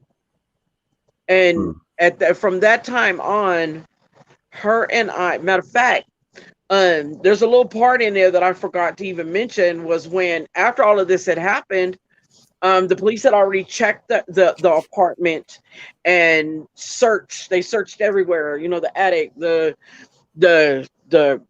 grounds, around the grounds of where her apartment is, and the trash, the big dumpster that was there, everywhere they searched. So this was days later. The police, they were done searching anything in there. And so I had the key to my daughter's house. So she had asked, could she come and pick up her computer and her surround sound, because she didn't want it to come up missing, thinking, maybe he might go out on another drug binge and, grab her computer and use it as collateral. And so I told her, I said, okay, no problem. You can come pick up your computer and surround sound. Well, Right. in the house, she's walking around the house and she's like searching and looking, and I'm like, the computer's in the living room, the surround sound's in the living room. What the hell are you looking for? You know what I'm saying? So I asked her, what are you looking for? Maybe I can help you. She was looking for the gun. Mm, The gun was a you had been his grandfather's, so it was sentimental. Um, the father gave it to him, which I think is pretty doggone stupid. Why would you give your son, who's on parole and not allowed to have a gun? Why would you give him one? right. You know, the dad is a preacher. Hmm. Um, doesn't say much. I'm sorry, Lord forgive me, but that's how I feel about him because it's like, what were you guys thinking? I know this is your child, and I guess maybe you're just trying to protect him at all costs, but maybe you should let him be a man and stand up for what he's done, and maybe this kind of stuff would stop. Right. You know, Another thing that that came across, I guess, during the live and everything, you stated that there's a rain warrant of some kind that expires. it's called a Ramey warrant. A Ramey It's warrant. Okay. Ramey, yes, and Ramey. so Hmm. the way the detectives explained it to me, a Ramey warrant is when they're they don't have time to build the case yet, but they need to get him in quickly to question him. Right. So they issue a Ramey warrant. I've had two different people tell me two different times in which these warrants expire. I was told 30 days it expires, and I was also told 2 to 3 years it expires. So Okay. which one I'm not, I'm really not sure. But this bypasses them having to be building a case in which they would have to go to the DA, and the DA would, they'd have to show what they have to the DA, and then the DA takes it and he goes to the judge and he issues a warrant. So they just completely bypass the DA and go straight to the judge and get a Ramey warrant, and it's issued immediately because they need to apprehend this person and bring them in to question them. Okay. So find out on your side when you call tomorrow. Take your time with the phone call to see if you can reinstitute that warrant. Being Okay. that you've received no case updates in the last couple of months, and see if you can reinstitute that warrant for this guy to be taken in and questioned based on the disappearance of your daughter, Okay. and see what they say. If you don't ask, then they won't know, and neither will Right. you. Right. Well, So I even question them. Like, I mean, they really didn't have no answer for me, but because they weren't the detectives that were there at the time, so they right, can't answer for the ones that was there. But I was like, why would they allow the warrant to expire if they know that they put a warrant on him that's going to expire within a certain amount of time? Why would you allow that warrant to expire knowing that he is the only person of interest in my daughter's case? correct. It makes no sense to me, It makes no sense to any of us. so I mean, and why? And so when I told it, when I told him I don't understand the fact that of him being off of parole, because when being on parole, if you come in contact with the police or there's warrants issued for you, Hmm. that should be red flag to Department of Corrections, in which you should not be able to you should not be allowed to be released from parole at that point. Um, and they stated that it could have, for whatever reasons, it could have been. Like I said, they weren't the detectives or any of the officers dealing with the case at that particular time, so they can only go by what they're trying to explain to me. And that it didn't actually reach Department of Corrections, which, okay, that's another strike against you. Hmm. So Right. right now at this point, we've got strike against CCPD, we got strike against city officials, and strike against Department of Corrections. Right. Nobody And did this, their job. right. And this is the reason for the follow up, because if you have to go in with the mindset, I'm gonna start all over again and see if I can get things reinstituted. That would be your mindset for making tomorrow's call, and see if you can get things put back in place, and to request that if the case is going to be moving from hand to hand, they must notify you. Right. Okay, so that this way you have protection on that case, just in case they reassign. People going to Alaska, or people going to another Right. state, that moving out of California City. For any strange reason, these people don't have people picking up their old cases because they let them expire, just as what you said. Right. And so this is the reason to stay tight on their tail, and this time record, write down, jot notes, and if they are going to record the phone call, let them know that you would like to have their permission to record that phone call that you make as well. If it's for quality service assurance on one end, it should be for quality service assurance on your end too. This way, you have your proper notes, the way you would like to take them, whether you handwrite them or record them. Either way, you should be entitled to that privilege just as well as they are entitled to that privilege as well. Yes. Yes. Sheri, there's a question. Spirit Seeker Squad wanted to make sure that you send your case over to the Cold Case Foundation, but Jennifer is asking, didn't you do that already? Yes, I have sent. Sent emails out to several different places. Cold Case And Foundation no was one of them. responses? Nothing. Nothing. Okay, so that would be a I'm just second gonna place. I'm gonna redo it again. I'm gonna sit Yeah. down and I'll just redo Yeah. emails and send them out again, and And keep a paper trail as you right. go, so that this way, whoever you talk to in California City, that's going to be either working with you or there to give you an update, that would be a point of contact for you to get in contact with the Cold Case Foundation, because it's been 10 years. Right. Right. And so you have a legitimate reason for getting in contact with them, just as an overseer to what California City is going to do now before the end of this year is out. Right. And you should also, it's been and you so should also be, frustrating.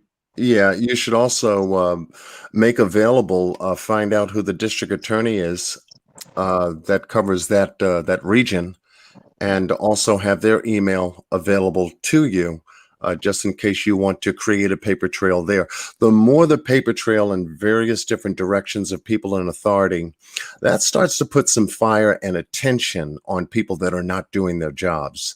And that's what's needed here. The same thing Okay. for the Orrin and Orson West case that's now in Bakersfield. And now they've drowned themselves and faded out somewhere, to where I'm asking for case updates from my end, and I'm in New York, and I'm making it a habit to get a campaign together to where we can email the authorities, call the authorities, and let them know that they're going to be bothered by a host of different voices across this country in regards to the boys. And the better off they hear us say something about it, perhaps maybe, just maybe, we may be making inroads to pushing them to get that work done.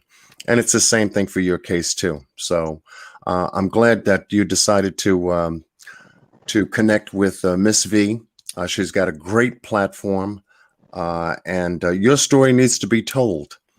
And I'm just so happy to know that you guys connected in a way to where you can get your story out and revitalize this story, re-energize this story, and get it back out there the way it needs to, because you've learned from the past how slow the regular system goes when it comes to solving your case regarding your daughter. I am so very grateful and thankful for Miss B and everybody that has been behind me, supporting me, to get my daughter's story out there. There's no words that can express how truly grateful I am for everybody's help. That's all I ever asked was somebody just to listen to my daughter's story. Please help me to Anytime, find her. Sheri. I'm here for you. Anytime you want me to put out any information, you need to jump on my panel, you want me to share something, make something, I'm here for you, okay? Thank you. Yeah, and Miss V has my direct line. If she calls me, I know that we got some work to do. So it's my pleasure to try to do what I can from my point of view to try to push things along, because that's why I do what I do on my channel. Yeah, I really appreciate you, John, because I wasn't comfortable making that call. So I appreciate you. I'll let you be the call maker. You're good at it. Yeah, I figured that if you make a simple call, it's just for an update. It's not to really get into anything. I can't really get into anything for Sheri in regards to the case because she knows all of the specifics, timeline, what occurred, who it occurred with, where it occurred, and so forth. So she's the big boss in really being able to push this further than I could. To open up a door, I love opening up doors, but to have someone behind you to walk through it is most important, in cases like this. So I'm going to jump Now, down. Miss thank you, Sheri, John. I appreciate you yes, for coming Thank you through. so much love much. to you. Thank you. Yes, much love to you, and you have our support. We're Thank you. going to stand behind you, and once you take the initiative to make that first step, then we'll get behind you for any follow-up regarding any additional steps that you have to take. Okay, thank you. All right, love. Take care. Miss V, Thank much you. love to you. Much love back to you, John Q. Thank you. God bless. So I will clarify that I wasn't comfortable making that first initial call, but I will make calls offline. I was gonna say because Roro and Keish and Jennifer they want to meet with you after this interview and talk about your next move. So y'all let me know what the next move is, and we on Okay. it. Because if you want to well, everybody is concerned about the recording of the calls, and it sounds like the calls shouldn't be recorded. But if you're in a state that is legal, I think it goes by your state. But just to be on the safe side, maybe not recorded. Yeah, But I don't think it's I really don't think it'll be a problem because it's not like anything was really said, you know. yeah, it wasn't anything said, It no wasn't anything details really or said. anything. There's nothing I can use against anybody, you know what I'm saying? So I don't think it's really I think it's not even an issue at this point because heck, he didn't know anything. He couldn't tell me anything. He didn't even know who he was talking who John Q was talking about. Exactly. How? So I I don't mean, and I think you said they have 8 unsolved missing cases. They should know the names off the top of their head right. if they paying You attention. they have on the roster they have 13 sworn in officers. You have 13 sworn in officers and you have 8 cold cases out there. You don't know nothing about these cold cases? That makes no sense. Come on. Come on. I don't understand. The town is not that big. There's no way possible people don't know about these cases unless they just moved there. This is sad. You This is know, really I sad. just don't understand. My niece, her supervisor bought a house out there, and I told her when she told me where she bought a house at. I told her I said, I'm happy that you were able to buy your first home, but I'm sad to tell you you bought it in the worst place you could have possibly bought it. Um, You know, I had never even heard of Cal City and To the Boys. I would never. I wouldn't want to be nowhere near that place. It's scary. it used back in the day we used to go out there. And it actually had like a lake out there that you could rent little boats to go out in the lake, and there was fishing and all this kind of stuff. And we would throw big barbecues and big parties out there, like big Easter events and things like that. We would go out there, and yeah, it used to be nice. It was meant to be a retirement town, but because, like I said, from the beginning of Cal City being started and developed, it's been corruption, and there was people that were swindled out of money and all kinds of things out there. So I mean, the town is built on corruption. What do you expect? You know. But I do know that once, and I feel it. I feel it. I just don't know when it's going to happen. But the spotlight is going to be on California City, and when that spotlight hits California City, they're going to get dissected. I say that it's well over freaking due. This is ridiculous. These people Yes, have been getting away with this for years. Like you said, they were built on corruption, so they're living up to their name. But it's time right. out for this crap Yeah, because they somebody need to. knows something, They and need we to. They need know to who the clean house. suspect is. Yeah, they need to clean house, and they need. And like I said, I know I've had this feeling.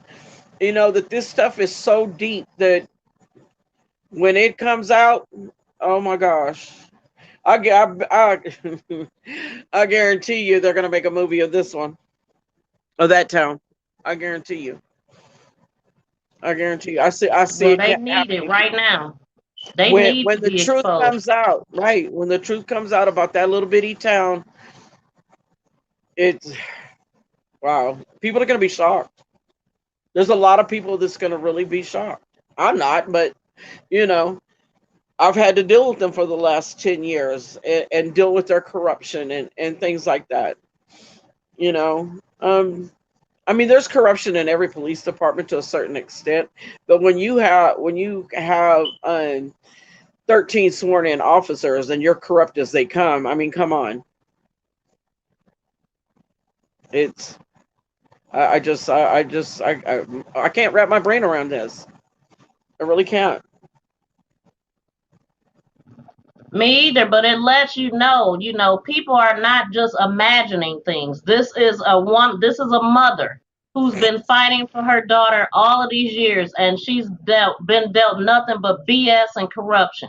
So for the people that just believe every little thing that law enforcement says, this is the case here, and also Orrin and Orson West, Sincere Classic, coming out of the same Absolutely. city.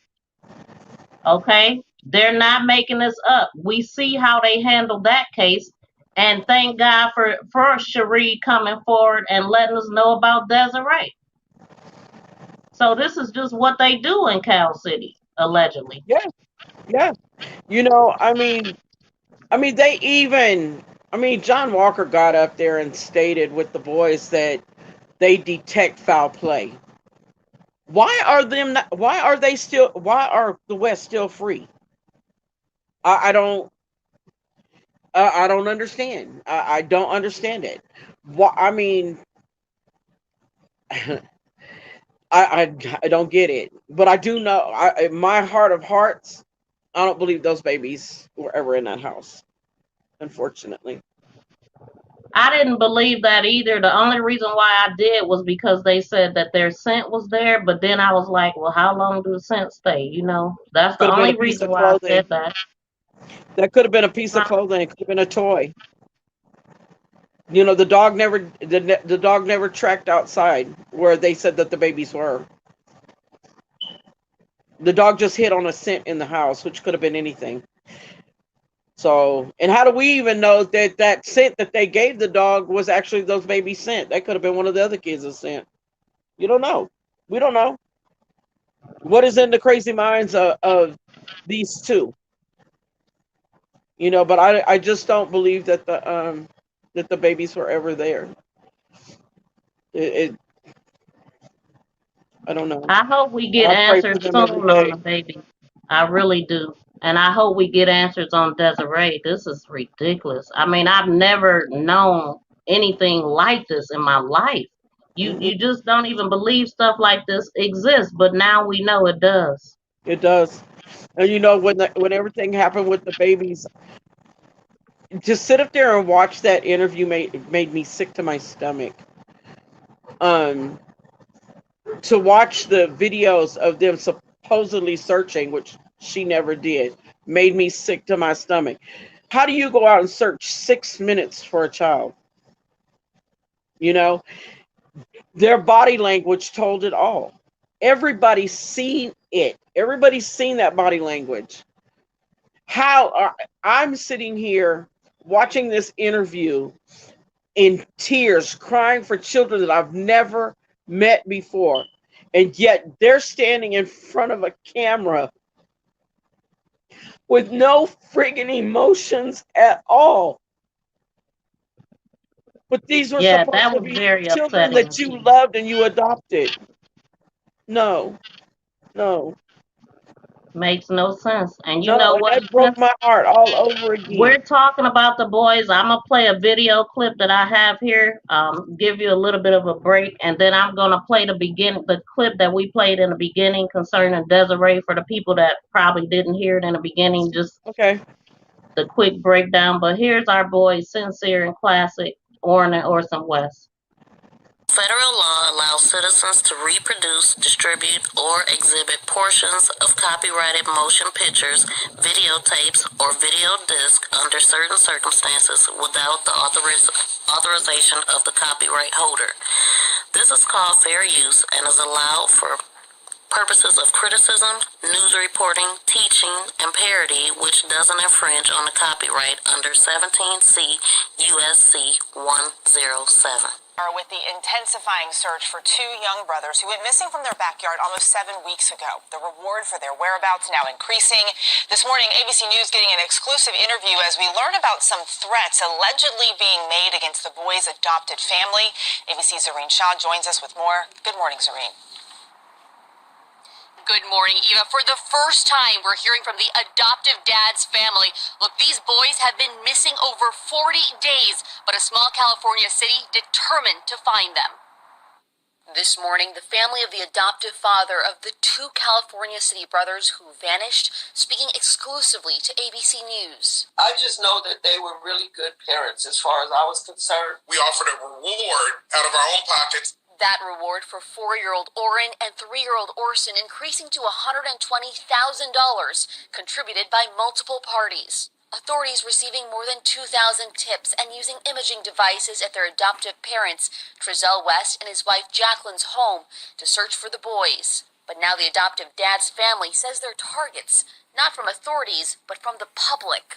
It is misguided to blame uncles and aunts and grandparents for children who are missing that we love and care about and are trying to find. Right now, there are people outside the home talking about where are the boys. Police have not named any suspects. I am working so hard, literally day and night, to find these kids. The boys were adopted in 2019 and disappeared late December. The adoptive parents saying they last saw them in their backyard. Came inside the house, searched the house, me and my wife. Once that didn't pan out, I got in the van. Neighbor surveillance showing Trezell jumping into that van looking for his boys, the couple then calling police. The chief maintaining hope, but still suspects foul play. The biological mother devastated. I don't have not one evil bone in my body, and for this to happen to me is a lot for me. As the community continues holding vigils, the family reminding everyone they are in deep pain too. It's like the people don't realize that we are grieving, we are hurting just like they are. What? The Wests have 4 other children. They are in protective custody. The chief saying this is protocol because those first 2 kids disappeared under their parents. The votes are in. Join us for our Viral Creator Support Team meeting Sunday, Dang, that August wasn't 8th, supposed to go off. 2021 at 7 p.m. Eastern Standard Time via Zoom. You must be subscribed to me, and you also must connect with me via IG. We may not wear our shirts every day.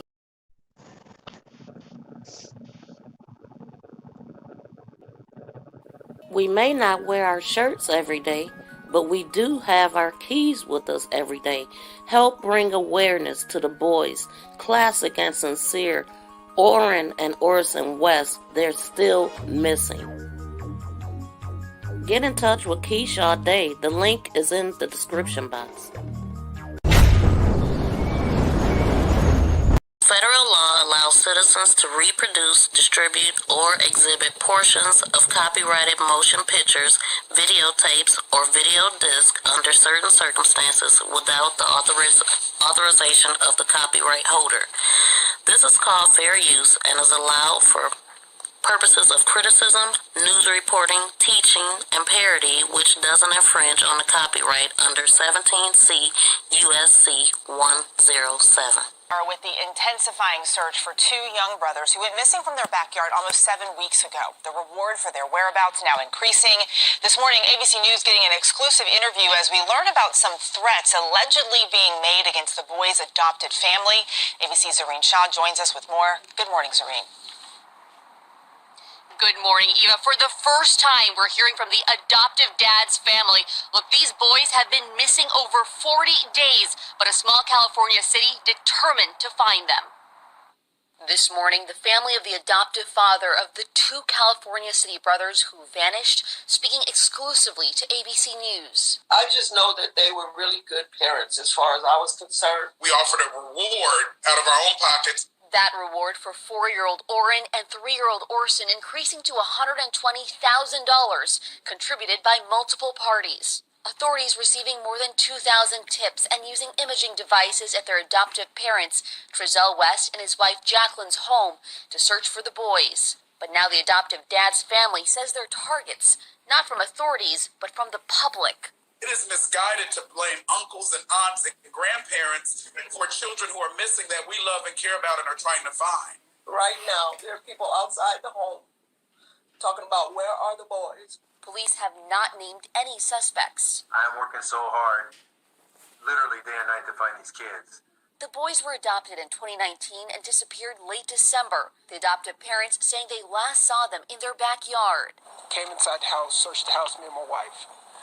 Once that didn't pan out, I got in the van. Neighbor surveillance showing Trezell jumping into that van looking for his boys, the couple then calling police. The chief maintaining hope, but still suspects foul play. The biological mother devastated. I don't have not one evil bone in my body. And for this to happen to me, it's a lot for me. As a community continues holding vigils, the family reminding everyone they are in deep pain too. It's like the people don't realize that we are grieving, we are hurting just like they are. What? The Wests have 4 other children. They are in protective custody. The chief saying this is protocol because those first 2 kids disappeared under their parents' care. Dan? A wrenching story all the way around. Zoreen, thank you very much. Well, hey there, GMA fans. You know what? The way that they were sitting and the way that they were sitting there in that interview and the way that she spoke like she is a helpless or grieving grandmother. But that's not the image that we see when AV, LV, Crenshaw, and the bio family is out there. They have more of a cocky attitude. It is not that image that we just seen. This shit is almost laughable if it wasn't a goddamn shame. Get the fuck out of here.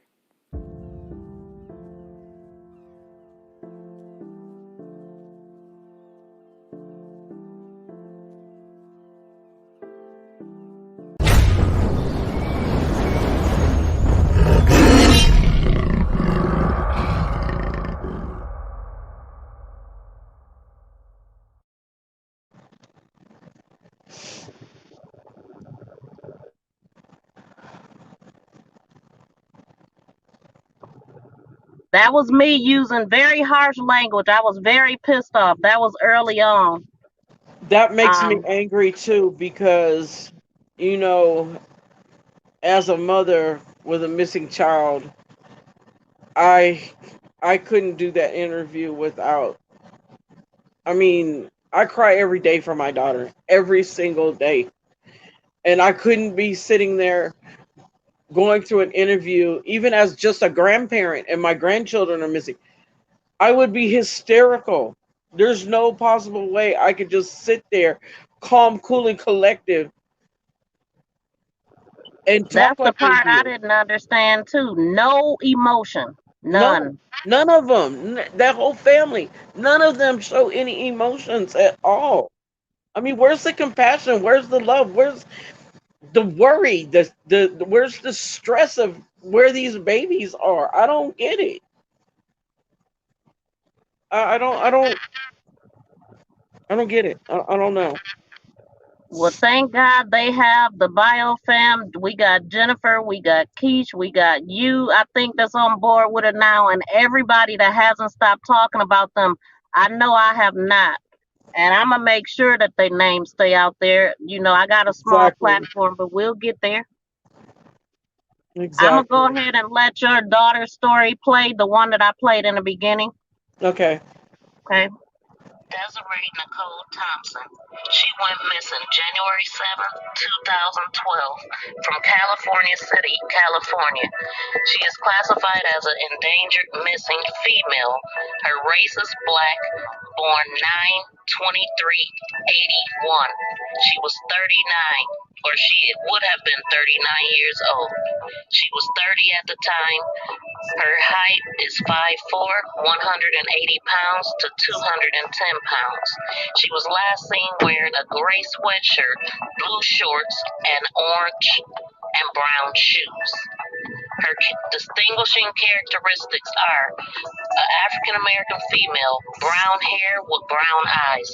Thompson, multiple tattoos, including the name Edward on her right forearm, the name Deshawn on her left wrist, and the name David and Armstrong on her thigh.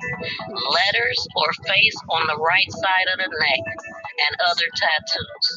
Her nose, tongue, and ears are pierced. She may use the last name Gibson. The details of her disappearance. Thompson was last seen in a 2900 block of 83rd Street in California City, California at 7 p.m. on January 7th, 2012. She disappeared after a domestic violence incident with her estranged husband, Edward Face Gibson III, where he showed up at her door and pointed a shotgun at her. She was last seen several hours after that incident. She has never been heard from again, and neither has Gibson. A photo of Gibson is posted with the case summary. He is wanted on charges of brandishing a firearm, being a felon in possession of a firearm, violating a court order, burglary, and domestic violence. His date of birth is July 26, 1968, making him 43 years old at the time of Desiree's disappearance. He's described as an African American, 6'3", and 197 pounds, with black hair and brown eyes. He should be considered armed and dangerous.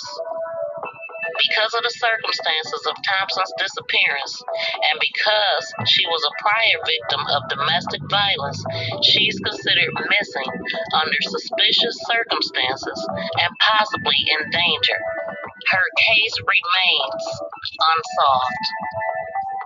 California City Police Department, 760-373-8606. If you have any information concerning Desiree Thompson, please call them. Again, the number is 760-373-8606. That is the California City Police Department. All reports previously read were reported earlier on, back in 2012. Edward Gibson does not appear to be a suspect or under any type of investigation right now. Desiree's mother, Sheri, has been looking for her daughter since 2012, seeking answers. She will be coming on to explain the status of the case. Please stay tuned.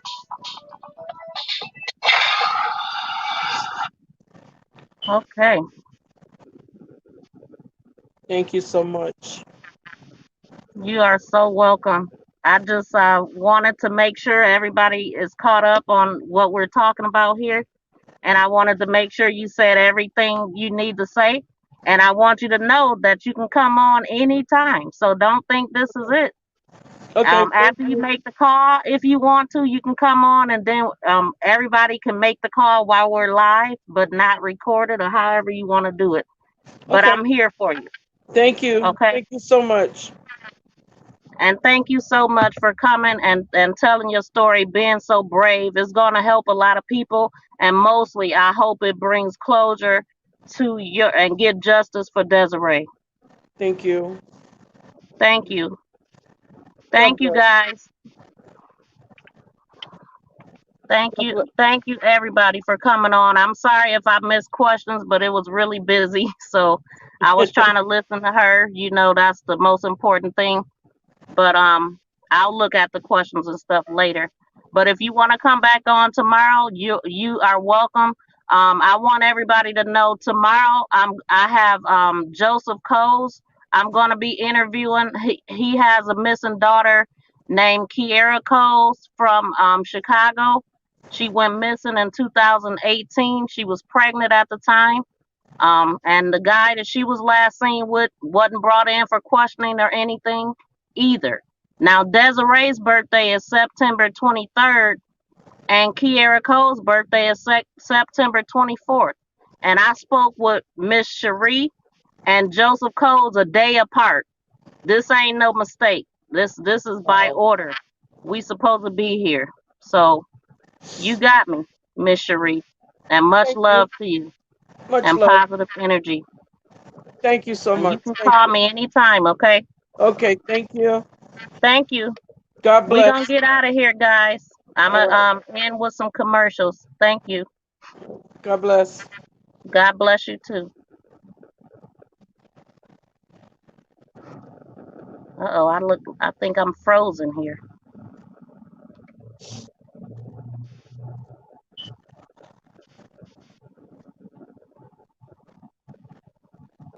I am Miss V, crime reporter, website promoter. If you are interested in showcasing your website, hit me up in my DM on IG and we can discuss all the details of showcasing your business, doing a commercial, and running it on my show for a couple of months, as well as promoting you on other social media sites.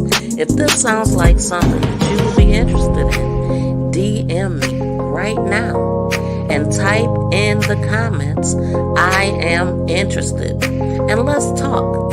Let's talk about your business. Let's showcase your business.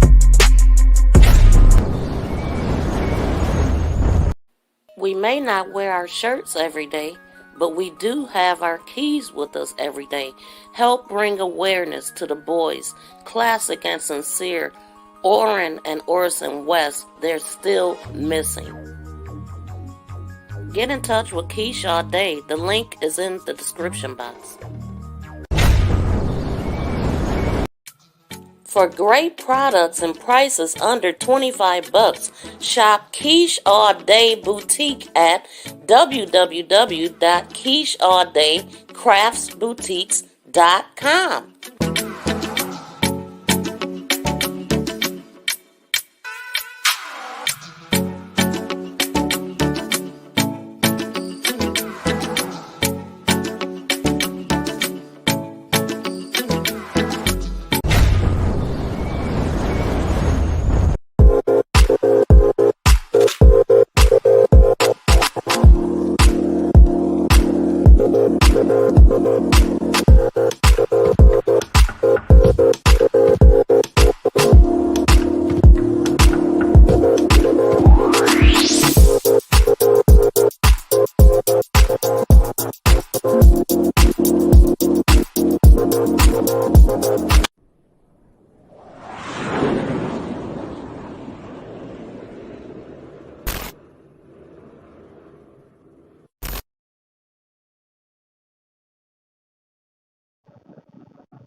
I want to thank you guys again for hanging out with us for a couple hours. I really appreciate that. And please be sure to come back tomorrow for the interview with Mr. Joseph Coles. It will be at 5 p.m. Eastern Standard Time.